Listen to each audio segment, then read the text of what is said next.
जय माता दी भक्तों। आज नवरात्रे शुरू हो रहे हैं और नवरात्रों में हम माँ की पूजा करते हैं। माना जाता है कि नवरात्रों में माँ दुर्गा भक्तों के घर में आती है, तो चलिए उसका स्वागत सत्कार करने के लिए हम तैयार हो जाते हैं। माँ को पुष्प चढ़ाएं लाल रंग के। माँ को गुड़हल के फूल भी बहुत पसंद हैं। माथे पर तिलक करें, लाल वस्त्र पहनाएं, लाल रौली से तिलक कर सकते हैं। और माँ को प्रसन्न करने के लिए जो भी आपको पसंद है वैष्णव भोजन, वो माँ को भी चढ़ाएं। माँ शक्ति के बिना देवता भी मृत शरीर के समान होते हैं। हर संस्कृति और सभ्यता में शक्ति की उपासना है। जननी जन्म देने वाली करुणा की साक्षात मूर्ति होती है और अपनी संतान के सुखों के लिए बहुत ध्यान रखती है। दुर्गा सप्तशती का पाठ करने के लिए सबसे पहले हम नवान मंत्र, कवच, कीलक और अगला स्तोत्र का पाठ करते हैं। सप्तशती का पाठ सब फल देने वाला है, मनोकामनाएं पूर्ण करने वाला है। माँ दुर्गा प्रसन्न होकर अपनी विशेष अपार कृपा भक्तों पर बरसाती है। इसके लिए स्वच्छ वस्त्र पहने, स्नान करें और पवित्र हृदय से माँ को अपना मन अर्पण कर दे। क्योंकि दूसरी चीजें चढ़ा पाए तो ठीक, नहीं चढ़ा पाए तो भी ठीक, लेकिन माँ तो आपके भाव की भूखी है। माँ प्रसन्न होती है जब बच्चे उसे प्यार करते हैं, और प्यार से चाहे वो छोटी सी चीज भी दे दें, माँ खुश हो जाती है। नवान मंत्र से हम शुरू करते हैं। नवान मंत्र है ओम ऐं ह्रीं क्लीं चामुंडाय विचे। ओम ऐं ह्रीं क्लीं चामुंडाय विचे। और ये नवान मंत्र 2 शब्दों से बना है, नव और अर्न। नव माने 9 और अर्न का माने अक्षर, 9 अक्षरों से बना है। नवान मंत्र का हर अक्षर सीधे तौर पर ग्रहों से और ऊर्जा से, शक्ति से संबंधित है। पहला अक्षर ऐं है जो सूर्य ग्रह और शैलपुत्री से संबंधित है। दूसरा अक्षर ह्रीं है जो चंद्रमा ग्रह और ब्रह्मचारिणी से नियंत्रित है। तीसरा अक्षर क्लीं, और इस तरीके से बाकी सारे अक्षर जो 9 अक्षर हैं, 9 देवियों से संबंधित है और ग्रहों से संबंधित है। इसलिए इसके 9 अक्षर सूर्य, चंद्रमा, मंगल, बुध, बृहस्पति, शुक्र, शनि, राहु और केतु ग्रहों पर असर डालते हैं। इसी तरह से 9 देवियां हैं, शैलपुत्री, ब्रह्मचारिणी, चंद्रघंटा, कूष्मांडा, स्कंद माता, कात्यायनी, कालरात्रि, महागौरी और सिद्धिदात्री। नवान मंत्र बीज मंत्र है जिसके 3 देवता हैं, ब्रह्मा, विष्णु और महेश, और इसकी 3 देवियां हैं, सरस्वती, लक्ष्मी और काली। माँ हम सब पर प्रसन्न हो, यही हमारी कामना है। जय माता दी। जय माता दी। अब हम देवी कवच का पाठ करते हैं बहुत सरल हिंदी में। ओम इस चंडी कवच के ब्रह्मा ऋषि, अनुष्टुप छंद, चामुंडा देवता, अंगन्यास में कही गई माताएं बीज और दिग्बंध देवता तत्व हैं। हम इनका विनियोग कर सकते हैं। नहीं कर पाए तो प्यार से बोले जय माता दी। ओम चंडिका देवी को नमस्कार है। मार्कंडेय जी ने कहा, पितामह जो इस संसार में परम गोपनीय तथा मनुष्यों की सब प्रकार से रक्षा करने वाला है, और जो अब तक आपने दूसरे किसी के सामने प्रकट नहीं किया है, ऐसा कोई साधन मुझे बताइए। ब्रह्मा जी बोले, ब्राह्मण ऐसा साधन तो एक देवी का कवच ही है, जो गोपनीय से भी परम गोपनीय, पवित्र तथा संपूर्ण प्राणियों का उपकार करने वाला है। महामुने उसे श्रवण करो। देवी की 9 मूर्तियां हैं जिन्हें नव दुर्गा कहते हैं। उनके पृथक पृथक नाम बतलाए जाते हैं। प्रथम नाम शैलपुत्री है, दूसरी मूर्ति का नाम ब्रह्मचारिणी है, तीसरा स्वरूप चंद्रघंटा के नाम से प्रसिद्ध है, चौथी मूर्ति कूष्मांडा कहते हैं, 5वीं दुर्गा नाम स्कंद माता है। देवी के छठे रूप को कात्यायनी कहते हैं। 7वीं कालरात्रि और 8वां स्वरूप है महागौरी के नाम से प्रसिद्ध है। 9वीं दुर्गा का नाम सिद्धिदात्री है। ये सब नाम सर्वज्ञ महात्मा वेद भगवान के द्वारा ही प्रतिपादित किए गए हैं। जो मनुष्य अग्नि में जल रहा हो, रणभूमि में शत्रुओं से घिर गया हो, विषम संकट में फंस गया हो तथा इस प्रकार भय से आतुर होकर भगवती दुर्गा की शरण प्राप्त हुए हो, उनका कभी कोई अमंगल नहीं होता। युद्ध के समय संकट में पड़ने पर भी उनके ऊपर कोई विपत्ति नहीं दिखाई देती। उन्हें शोक, दुख और भय की प्राप्ति नहीं होती। जिन्होंने भक्ति पूर्वक देवी का स्मरण किया है, उनका निश्चय ही अभ्युदय होता है। देवेश्वरी, जो तुम्हारा चिंतन करते हैं उनकी तुम निसंदेह रक्षा करती हो।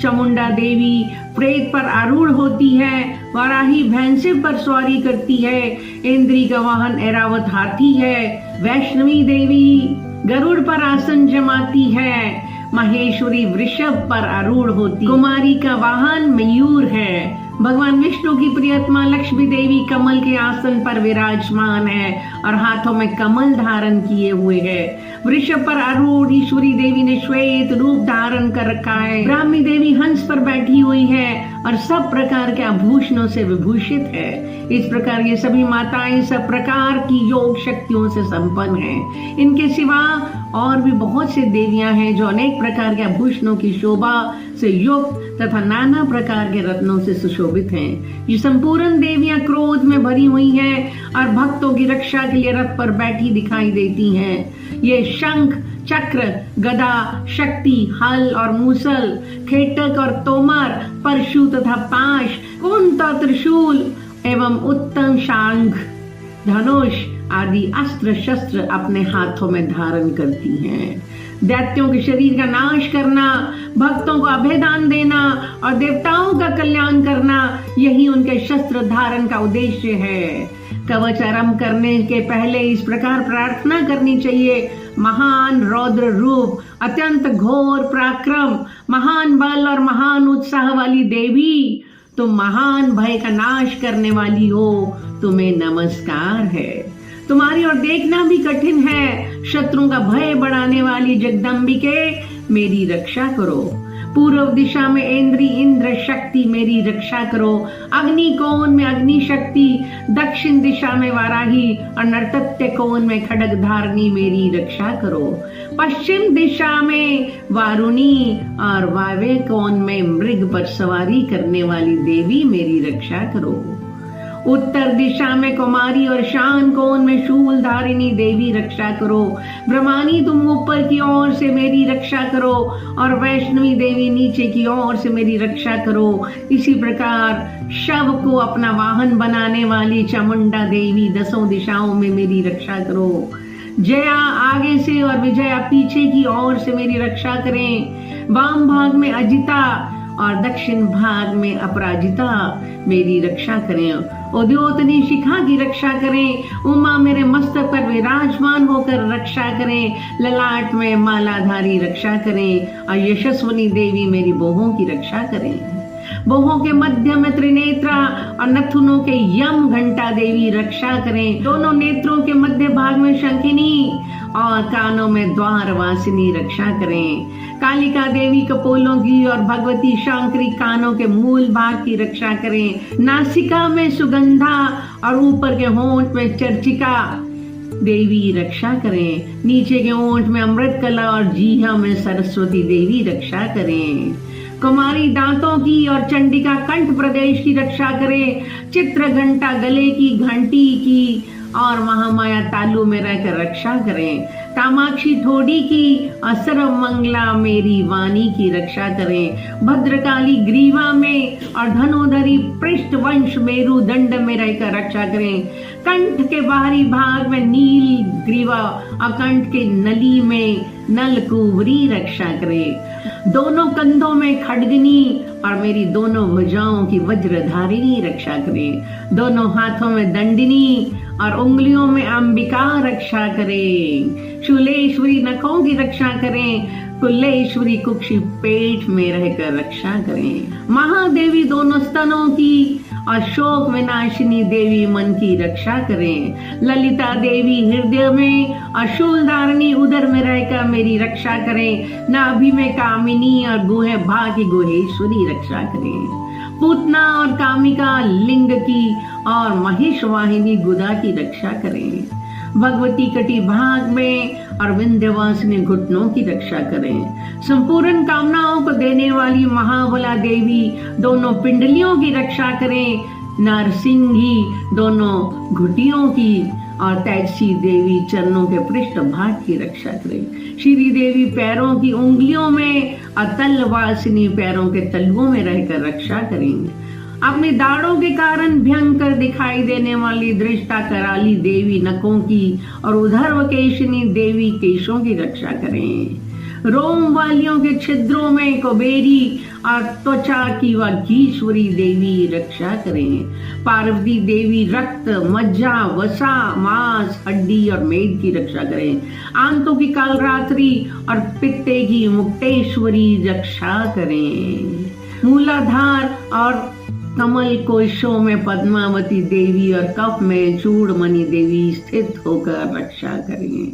नख के तेज की ज्वालामुखी रक्षा कर, जिसका किसी भी अस्त्र से भेदन नहीं हो सकता, वे अभेद्या देवी शरीर के समस्त संधियों में रहकर रक्षा करें। ब्रह्मानी आप मेरे वीर्य की रक्षा करें। छत्रेश्वरी छाया की और धर्मधारिणी देवी मेरे अहंकार, मन और बुद्धि की रक्षा करें। हाथ में वज्र धारण करने वाली वज्रहस्ता देवी मेरे प्राण, अपान, ज्ञान, उदान और समान वायु की रक्षा करें। कल्याण से शोभित होने वाली भगवती कल्याण शोभना मेरे प्राण की रक्षा करें। रस, रूप, गंध, शब्द और स्पर्श इन विषयों का अनुभव करते समय योगिनी देवी रक्षा करें तथा सत्वगुण, रजोगुण और तमोगुण की रक्षा सदा नारायणी देवी करें। वराही आयु की रक्षा करें। वैष्णवी धर्म की रक्षा करें तथा चक्रिणी चक्र धारण करने वाली देवी यश, कीर्ति, लक्ष्मी, धन और विद्या की रक्षा।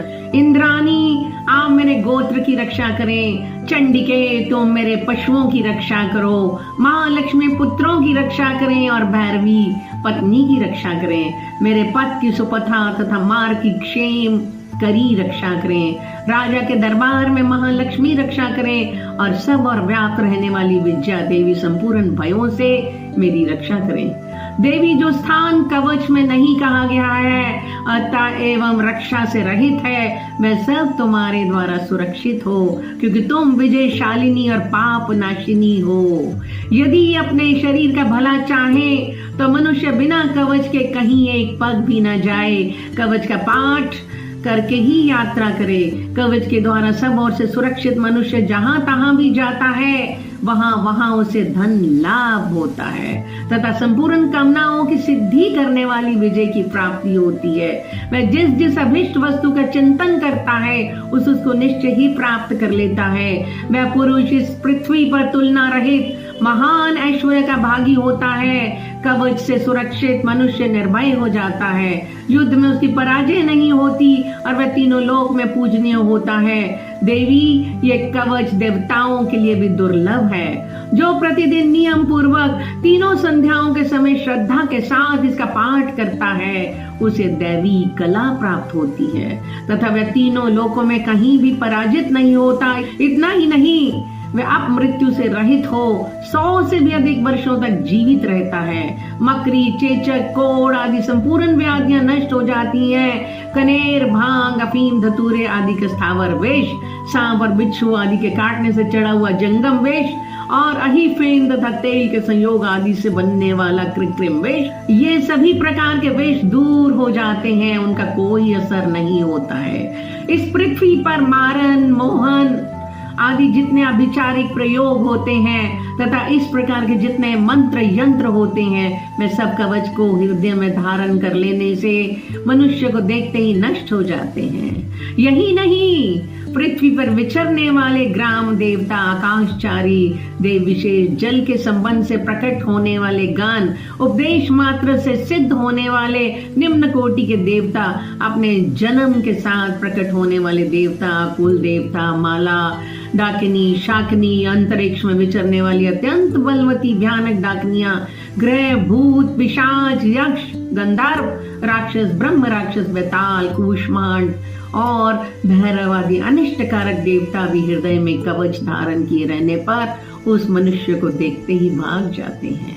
कवचधारी पुरुष को राजा से सम्मान वृद्धि प्राप्त होती है। यह कवच मनुष्य के तेज की वृद्धि करने वाला और उत्तम है। कवच का पाठ करने वाला पुरुष अपनी कीर्ति से विभूषित भूतल पर अपने सुयश के साथ साथ वृद्धि को प्राप्त होता है।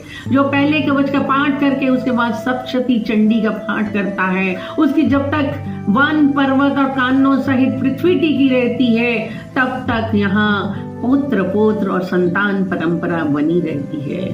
फिर देह का अंत होने पर वह पुरुष भगवती महामाया के प्रसाद से उस नित्य परम पद को प्राप्त होता है जो देवताओं के लिए भी दुर्लभ है। वह सुंदर दिव्य रूप धारण करता और कल्याणमय शिव के साथ आनंद का भागी होता है। देवी कवच संपूर्ण। जय माता दी। जय माता दी। अथाय श्री अगला स्तोत्र। ओम इस अगला स्तोत्र मंत्र के विष्णु ऋषि है, अनुष्टुप छंद है, श्री महालक्ष्मी देवता है। श्री जगदम्बा जी की प्रीति प्राप्त करने के लिए जब में इसका विनियोग किया जाता है। ओम चंडिका देवी को नमस्कार है। मार्कंडे जी कहते हैं जयंती, मंगला, काली, भद्रकाली, कपालिनी, दुर्गा, क्षमा, शिवा, धात्री, स्वाहा और सवधा, इन नामों से प्रसिद्ध है जगदम्बिके। तुम्हें मेरा नमस्कार है। देवी चामुंडे तुम्हारी जय हो। संपूर्ण प्राणियों की पीड़ा हरने वाली देवी तुम्हारी जय हो। सब में व्याप्त रहने वाली देवी तुम्हारी जय हो। काल रात्रि तुम्हें नमस्कार हो। मधु और कैटु को मारने वाली तथा ब्रह्मा जी को वरदान देने वाली देवी तुम्हें नमस्कार है। तुम मुझे रूप, आत्म स्वरूप का ज्ञान दो। जय, मोह पर विजय दो। यश, मोह विजय तथा ज्ञान प्राप्ति यश दो। अब काम क्रोध आदि शत्रुओं का नाश करो। महिषासुर का नाश करने वाली और भक्तों को सुख देने वाली देवी तुम्हें नमस्कार है। तुम रूप दो, जय दो, यश दो और काम क्रोध आदि शत्रुओं का नाश करो। रक्त बीज का वध और चंड मुंड का विनाश करने वाली ये देवी तुम रूप दो, जय दो, यश दो और काम क्रोध आदि शत्रुओं का नाश करो। शुंभ और निशुंभ तथा धूम्र लोचन का मर्दन करने वाली देवी तुम रूप दो, जय दो, यश दो और काम क्रोध आदि शत्रुओं का नाश करो। सबके द्वारा वंदित युगल चरणों वाली तथा संपूर्ण सौभाग्य प्रदान करने वाली देवी तुम रूप दो, जय दो, यश दो और काम क्रोध आदि शत्रुओं का नाश करो। देवी तुम्हारे रूप और चरित्र अचिंत्य है। तुम समस्त शत्रुओं का नाश करने वाली हो। रूप दो, जय दो, यश दो और काम क्रोध आदि शत्रुओं का नाश करो। पापों को दूर करने वाली चंडिके जो भक्ति पूर्वक तुम्हारे चरणों में सर्वदा मस्तक झुकाते हैं, उन्हें रूप दो, जय दो, यश दो और उनके काम क्रोध आदि शत्रुओं का नाश करो। रोगों का नाश करने वाली चंडिके जो भक्ति पूर्वक तुम्हारी स्तुति करते हैं, उन्हें रूप दो, जय दो, यश दो और काम क्रोध आदि शत्रुओं का नाश करो। चंडिके इस संसार में जो भक्ति पूर्वक तुम्हारी पूजा करते हैं, उन्हें रूप दो, यश दो और उनके काम क्रोध आदि शत्रुओं का नाश करो। मुझे सौभाग्य और आरोग्य दो, परम सुख दो, रूप दो, जय दो, यश दो और मेरे काम क्रोध आदि शत्रुओं का नाश करो। जो मुझसे द्वेष रखते हैं उनका नाश और मेरे बल की वृद्धि करो। रूप दो, जय दो, यश दो और मेरे काम क्रोध आदि शत्रुओं का नाश करो। देवी मेरा कल्याण करो, मुझे उत्तम संपत्ति प्रदान करो। रूप दो, जय दो और काम क्रोध आदि शत्रुओं का नाश करो। अंबिके, देवता और असुर दोनों ही अपने माथे के मुकुट की मनियों को तुम्हारे चरणों पर घिसते रहते हैं। तुम रूप दो, जय दो, यश दो और काम क्रोध आदि शत्रुओं का नाश करो। तुम अपने भक्त जन को विद्वान, यशस्वी, लक्ष्मीवान बनाओ, रूप दो, जय दो, यश दो और काम, क्रोध आदि शत्रुओं का नाश करो। प्रचंड दैत्यों के दर्प का दलन करने वाली चंडिके, मुझ शरणागत को रूप दो, जय दो, यश दो और मेरे काम, क्रोध आदि शत्रुओं का नाश करो। चतुर्मुख ब्रह्मा जी के द्वारा प्रशंसित 4 भुजाधारिणी परमेश्वरी, तुम रूप दो, जय दो, यश दो और काम, क्रोध आदि शत्रुओं का नाश करो। देवी अंबिके, भगवान विष्णु नित्य निरंतर भक्ति पूर्वक तुम्हारी स्तुति करते रहते हैं। तुम रूप दो, यश दो और काम, क्रोध आदि शत्रुओं का नाश करो। हिमालय कन्या पार्वती के पति महादेव जी के द्वारा प्रशंसित होने वाली परमेश्वरी, तुम रूप दो, जय दो, यश दो और काम, क्रोध आदि शत्रुओं का नाश करो। शचीपति इंद्र के द्वारा सद्भाव से पूजित होने वाली परमेश्वरी, तुम रूप दो, जय दो, यश दो और काम, क्रोध आदि शत्रुओं का नाश करो। प्रचंड भुजदंडों वाले दैत्यों का घमंड चूर करने वाली देवी, तुम रूप दो, जय दो, यश दो और काम, क्रोध आदि शत्रुओं का नाश करो। देवी अंबिके, तुम अपने भक्त जनों को सदा असीम आनंद प्रदान करती रहती हो। मुझे रूप दो, जय दो, यश दो और मेरे काम, क्रोध आदि शत्रुओं का नाश करो। मन की इच्छा के अनुसार चलने वाली मनोहर पत्नी प्रदान करो, जो दुर्गम संसार सागर से तारने वाली तथा उत्तम कुल में उत्पन्न हुई हो। जो मनुष्य स्तोत्र का पाठ करके सप्तशती रूप महास्तोत्र का पाठ करता है, वह सप्तशती की जप संख्या से मिलने वाली श्रेष्ठ फल को प्राप्त करता है। साथ ही वह प्रचुर संपत्ति भी प्राप्त करता है। अगला स्तोत्र संपूर्ण। जय माता दी। अथः कीलक स्तोत्र। ओम इस कीलक मंत्र का शिव ऋषि अनुष्टुप छंद श्री महासरस्वती देवता हैं। श्री जगदम्बा जी की प्रीति के लिए सप्तशती के पठांग भूत जब में इसका विनियोग किया जाता है। ओम चंडिका देवी को नमस्कार हो। मार्कंडे जी कहते हैं, विशुद्ध ज्ञान ही जिनका शरीर है, तीनों वेद ही जिनके 3 दिव्य नेत्र हैं, जो कल्याण प्राप्ति हेतु हैं तथा अपने मस्तक पर अर्ध चंद्र का मुकुट धारण करते हैं, उन भगवान शिव को नमस्कार है। मंत्रों का जो अभिकीलक है, अर्थात मंत्रों की सिद्धि में विघ्न उपस्थित करने वाले शाप रूपी कीलक का जो निवारण करने वाला है, उस सप्तशती स्तोत्र को संपूर्ण रूप से जानना चाहिए और जानकर उसकी उपासना करनी चाहिए। यद्यपि सप्तशती के अतिरिक्त अन्य मंत्रों के जप से भी जो निरंतर लगा रहता है, वह भी कल्याण का भागी होता है। उसके भी उच्चाटन आदि कर्म सिद्ध होते हैं तथा उसे भी समस्त दुर्लभ वस्तुओं की प्राप्ति हो जाती है।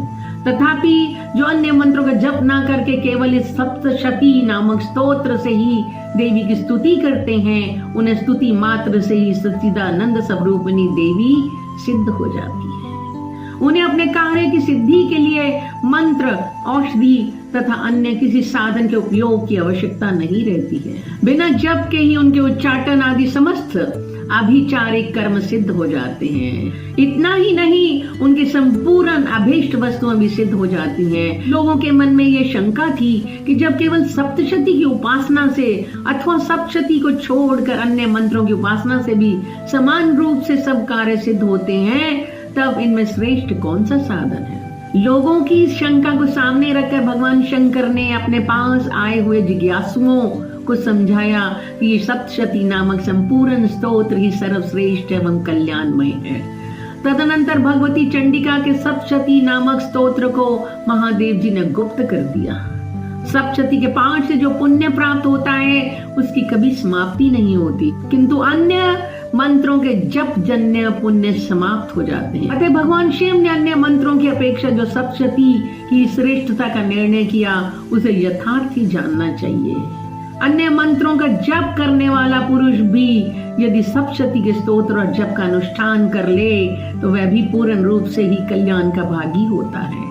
इसमें तनिक भी संदेह नहीं है। जो साधक कृष्ण पक्ष की चतुर्दशी अथवा अष्टमी को एकाग्रचित होकर भगवती देवी की सेवा में अपना सर्वस्व समर्पित कर देता है और फिर उसे प्रसाद रूप में ग्रहण करता है, उसी पर भगवती प्रसन्न होती है, अन्यथा उनकी प्रसन्नता नहीं प्राप्त होती। इस प्रकार सिद्धि के प्रतिबंध रूप कील के द्वारा भगवान महादेव जी ने इस स्तोत्र को कीलित कर रखा है। जो पूर्वोक्त रीति से निष्कीलन करके इस सप्तशती स्तोत्र का प्रतिदिन स्पष्ट उच्चारण पूर्वक पाठ करता है, वह मनुष्य सिद्ध हो जाता है, वही देवी का पार्षद होता है और वही गंधर्व भी होता है। सर्वत्र विचरते रहने पर भी संसार में उसे कहीं भी भय नहीं होता, वह अपमृत्यु के वश में नहीं पड़ता तथा देह त्यागने के अनंतर मोक्ष प्राप्त कर लेता है। अतः कीलन को जानकर उसका परिहार करके सप्तशती का पाठ आरंभ करें। जो ऐसा नहीं करता उसका नाश हो जाता है। इसलिए कीलक और निष्कीलन का ज्ञान प्राप्त करने पर ही यह स्तोत्र निर्दोष होता है और विद्वान पुरुष इस निर्दोष स्तोत्र का पाठ आरंभ करते हैं। स्त्रियों में जो भी सौभाग्य आदि दृष्टिगोचर होता है वह सब देवी के प्रसाद का ही फल है। अतः इस कल्याणमय स्तोत्र का सदा जप करना चाहिए। इस स्तोत्र का मंद स्वर से पाठ करने पर स्वल्प फल की प्राप्ति होती है और उच्च स्वर से पाठ करने पर पूर्ण फल की सिद्धि हो जाती है। अतः उच्च स्वर से भी इसका पाठ आरंभ करना चाहिए। जिनके प्रसाद से ऐश्वर्य, सौभाग्य, आरोग्य, संपत्ति, शत्रुनाश तथा परम मोक्ष की विसिद्धि होती है, उस कल्याणमय जगदम्बा की स्तुति मनुष्य क्यों नहीं करते। कीलक स्तोत्र संपूर्ण। जय माता दी।